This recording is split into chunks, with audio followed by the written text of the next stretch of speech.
В общем, короче, Türk'teki halasından ulu Sowgatlar. Mutlu yıllar herkese.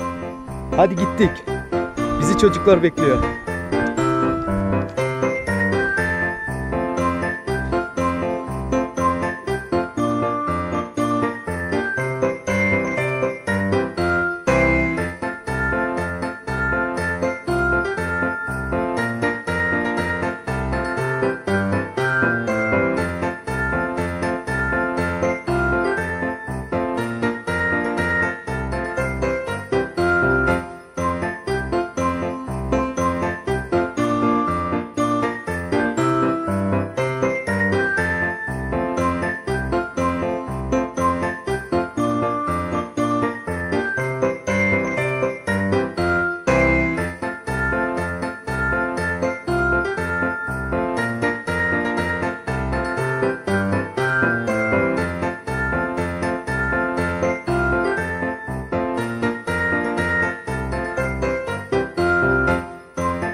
Ayaz babamız garab öz işinden iğriptir.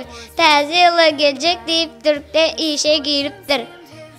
Dürsenem hala spasiba padarkayı vereniniz için. Dürsenem hala spasiba с Новым годом. Aba, с Новым годом sizlere, spasiba sizlere köp. Azimcan oğlum sana ayam. Aba imin noy sana. Spasiba köp veren zatların için. С Новым годом hemen sizlere. Çok teşekkür ederiz.